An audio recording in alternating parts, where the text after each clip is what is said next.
players. Nigel Bradham says he's a full go for week 1. As for missing last preseason game, said he had his stomach ailment and didn't communicate with the coaches. He said the issue is resolved, but wouldn't be surprised if there's some discipline from the team. That's from Martin Frank, at Martin M. Frank NFL on Twitter. All right, Sports Bash Live, 97.3 ESPN. John McMullen, football at 4, as we do it every day. At this time is the Eagles one day closer, Johnny Mac, to getting the Redskins on their schedule. And, of course, the Eagles, about an 8.5-point favorite, but they do have some interesting questions, including this Nigel Bradham stuff. So let's start there. And what new intel do we have on Bradham in week 1? Yeah, just got out of the locker room. We were just talking to Nigel, and you mentioned Martin Frank getting it up on Twitter quickly. I'll have the video after I'm done here. Yeah, I mean, that's a situation where Jim Schwartz deferred it to Doug Peterson, and Doug will address it tomorrow when he speaks to us. I mean, Nigel's a veteran guy. He's got to communicate better than he did. I joked if you kind of flashed that the preseason is not important like the Eagles did for veteran players, somebody might take you up on that, and I think that's what happened with Nigel. Wasn't feeling well, and he just didn't decide to go to the game. But again, as a veteran player, you can't do that. I wouldn't be surprised. Wait, so John, just to be clear, he just essentially no-called, no-showed, and just was like, I don't feel good, I'm just not going? Basically, yeah. And he said he was feeling so bad he wasn't concerned about his phone and things like that. But again, this is a guy who's been in the league for, 7 years, and he's a leader on this defense. You have to understand your role on the team and in the organization. You have to alert someone. Right. And I know from the Eagles' perspective, they were checking flights to Miami and thinking Nigel went home. So they were concerned it was something deeper than what Nigel claims it was. And just from a standpoint of the way the Eagles acted, that makes you think there's more to it behind the scenes.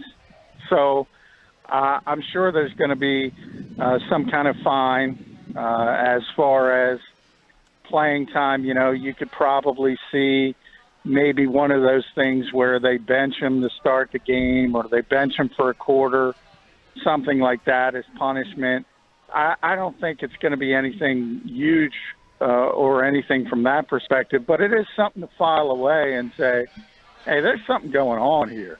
Because if somebody is sick, or even if somebody no-calls, no-shows, if you know them and you've been with them and understand, you don't default to the worst-case scenario.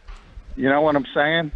So I think there's something to them defaulting to that worst-case scenario. Like sitting out week 1, suspension for game 1? Well, no, I don't mean it from a penalties perspective. I said I think they'll fine him. I think they might bench him for a series or maybe a quarter. I certainly don't think they're going to bench him for a game or anything that dramatic. I just mean from the perspective of how you're acting. And, again, if you know people, and Nigel's been here for a long time now. He's been with Jim Schwartz for an even longer time, dating back to Buffalo. Doug knows him. I'm concerned because of the way the Eagles acted. That tells me there's something else going on, and I may be wrong, but I may be right. Yeah, and today Doug was asked, and this is something we were kind of discussing before you came on, and I was talking about it yesterday, which was Brandon Graham, and you've talked about this a lot, that he was not very good, at the beginning of the year, and he just was, he didn't play in the preseason. He was coming off of surgery, and he was asked about, are there lessons to take from that, how to manage players coming back, but he's got like 5 of them on that defensive side of the ball that are all in a similar boat that Graham was in last year. Yeah, and everybody's different. I mean, you can't compare injuries. You can't compare people. And to be honest, I think Brandon was too harsh on himself. I thought he was fine at the beginning of last year. But from his perspective, Brandon's got a chip on his shoulder that kind of has to do with Dak, and people don't give him the credit he deserves because he's never had big sack numbers. So you've heard people say he had 4.5 sacks, so he's not very good, and a lot of people default to that. And, you know, people who understand the game and understand what Jim is trying to get accomplished and understand that he has a very structured pass rush and you're not supposed to freelance. And sometimes your stats are going to be affected by that. So I don't think Brandon played that poorly at the beginning of last season. That's just him and up to his standards. But as far as the five starting players who are coming back from surgeries, they're each their individual, obviously, person. Their rehabs are different. Their injuries are different. And you have to watch them all. And that's what Jim Swartz kind of said. You got to monitor every single one of them. They're all at different stages. John, how concerned are you if we just take not just Nigel, but the overall linebacker picture with Camus being hurt and Nigel really not getting a lot of practice time in, and this recent thing? The Washington Redskins are probably going to be a very one-dimensional team given their offensive limitations, and I would think they're going to say, look, Darius Geis is our guy, and we don't have great pass protection without Trent Williams. Let's try to run it at him, and let's see if their linebackers can play downhill. Do you think that that's a spot right now that's a big question mark for the Eagles? Yeah, I mean, I thought before camp it was certainly the weakest position on paper. You could argue running back, but I think Miles Sanders has at least alleviated some of those concerns from a talent perspective. So, yeah, I do think it's the weakest position, so that should be a red flag, and people should keep an eye on it. But I also think it's not as important. I mean, in the modern NFL, I think you're going to see a ton of big nickel, for instance, and 3 safeties on the field. Right. And Malcolm Jenkins is essentially playing a linebacker role. So I think from that perspective, that's why the Eagles aren't as concerned. I think they would be more concerned if they didn't have a player like Malcolm Jenkins, because then you really start talking about having, whether it's Nigel Bradham and Nate Gary on the field, or L.J. Ford or Zach Brown in passing situations. That doesn't sound like a great formula for success. John, are we overlooking this Redskins team in any way? Listen, I know they're not equipped and loaded to any level that the Eagles are, and we're not expecting much out of them this season, but at least for this Week 1 matchup, you know, we talked about it just before we had you on. There's a lot of players coming back from injury incorporated into this defense. Is there any way this team can keep it close, or is there any player or, you know, strategy that could be employed that's going under the radar? Yeah, I mean, I think people overlook this team, certainly defensively. They have a lot of talented players on the defensive side of the ball. The respect coming out of this building for Ryan Kerrigan is unbelievable. You'd think they were playing Lawrence Taylor, the way Lane Johnson talks about him, Mike Rowe today.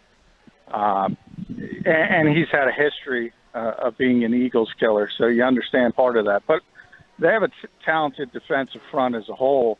Jonathan Allen, Deron Payne, the 2 Alabama kids, and then Montez Sweat this year. So that's 3 consecutive, I think, first-round picks on the defensive front. Everybody knows Josh Norman. Everybody knows Landon Collins from the Giants. They have a lot of good players on defense. And Jay Gruden said it earlier this week. If we got to win 17-14, he's happy. That's an offensive-minded coach. But I think that's the way they're going into this season. They kind of know they got to win defensively. And I have the pieces to do that if Case Keenum can manage the game, stay away from turnovers. And he's a veteran guy, and I know everyone's going to default to the NFC Championship game, but he's played well. He's played good games, really good games as well. So to assume he's going to play that poorly again, it's probably not going to happen. Hey, John, if the Eagles score on a touchdown bomb from Carson Wentz to Desean Jackson on the first play of the game. You mean when? Yeah. Then it's shame on Washington double, because it's just like, with all the talk about that, it almost seems like it's the worst kept secret going on in the NFL right now, or at least in NFC East talk. That's really what the Eagles would love to do and plan to do. Yeah, well, and Jay Gruden knows it, and he knows Sean, and he used to do it himself. And I think the Eagles knew it last year in Tampa Bay. And Deshaun talked about it yesterday. Everybody knows it, but you got to stop it. So, I mean, that's the issue. Right. The Eagles blitzed on that play, so that was shame on Jim Schwartz for leaving them in that situation. Exactly. And that's why we always say, when everyone complains that Jim Schwartz doesn't blitz enough, look at every time he blitzes. Oh, it was Desean Jackson, the Tennessee game, Adam Thielen. Every time he blitzes, something bad goes down. So that's one of the reasons he doesn't blitz as much as people like. But he's also not a big blitz defensive coordinator. Not trying to say that either. Right. I mean, Deshaun's pretty amazing. You know, he's 32 years old. He runs by people that are 10 years younger. And he's great at tracking the football, one of the best deep threats in the history of this game. I wouldn't be surprised at all if that's the first offensive play. And like you said, they got to stop it. They can talk about it, but they got to stop it.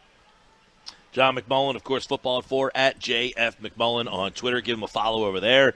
All right, Kerrigan, it seems like this guy's been around a while and always gives the Eagles problems. So, and he was a guy that they really highlighted today. And, you wrote about their defense. How good is this Washington defense that the Eagles will see on Sunday? It's got a chance to be really good. And that's why, people look at this and I think the Eagles are, 9.5, 10-point favorites. And people kind of look past this game. And by no means do I think the Eagles aren't going to win it. But I do think there's sort of a college mentality in the pros. There are no games like that. Alabama's not playing Mercer like they did a couple years ago, where there's absolutely no chance. These are professional teams, and every single one of them has really good players. And the Redskins have really good players, and most of them are on the defensive side of the football. What are your thoughts about Gruden's comments just regarding D-Jackson? He gave him a compliment, but it was condescending. And then Doug, has talked a lot about keeping everyone happy and trying to get Desean involved early in the offense, especially early this Sunday. So I just want your thoughts on that whole narrative and the comments. Well, yeah, it wasn't condescending, by the way. Jay likes Desean, and it was on the conference call, and I was there. He was not being condescending at all, but he was telling the truth. And the fact is, and I've said this before, people can say what they want. Desean has a history. If he does not get the ball a lot, probably at some point this season, he's going to not be happy. I mean, if they're winning, John? History. Yeah. And by the way, he's not the only receiver. There's tons of them. We see what's going on with Antonio Brown. We know the reputation of diva wide receivers. Desean has been in that group. Not to that level, but at times in his career, and every stop, there have been times where he is not happy because he's not getting the football enough. You go back to Tampa Bay. I mean, one of the reasons he loved playing with Ryan Fitzpatrick is he got more traffic than when Jameis Winston was in there. So he had an issue when they went back to Jameis Winston. Jay talked about the issues. Yeah, I mean, if you don't get him that traffic, he's not going to be your friend, at least for a while. So that's kind of the thing, and it's a good problem to have, but a good problem, by definition, is still a problem. And we've talked about it a lot. The top two targets will be Zach Ertz and Alshon Jeffrey. That's the top two targets. And everybody else kind of fits in from there. And I don't know if you can keep everybody happy. The good news is Dallas Goedert is probably too young to complain. The rookies are certainly not going to complain. But at some point, somebody's not going to be happy.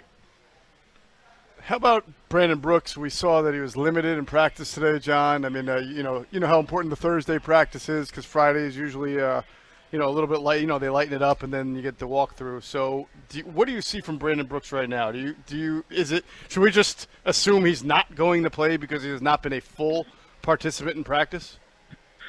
Well, I assume he's not going to play because of how they handle Carson Wentz. I mean, Brandon wants to play, similar to Carson last year.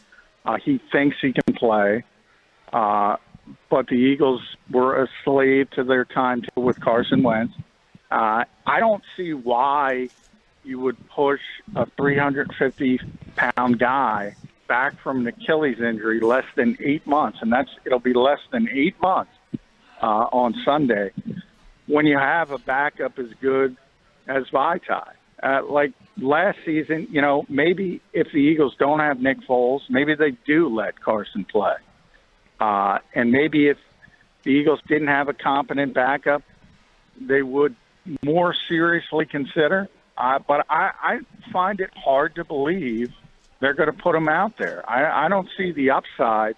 And then the second part is it is the Redskins. And even though I just gave them their credit, the Eagles are supposed to win this game by 10 points. It's not supposed to be a close game.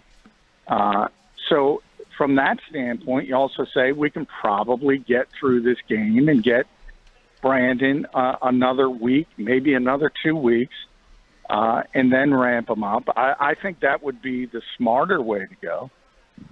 Now today, limited was Barnett, Brooks, and Alshon Jeffrey. Full participation, Ford and Kelsey. And on the did not participate, Camus, Mailata, and Sudfeld. So no real surprises there, but also no Fletcher Cox, no Darby, who we kind of talked about yesterday. But Brooks was on there as limited, and we have discussed him at length on yesterday's show and then today, that he seems to be, I guess, the one guy who's up in the air. Because Barnett, they did ask about to Schwartz, and it sounded like he almost, insinuated that he was going to play.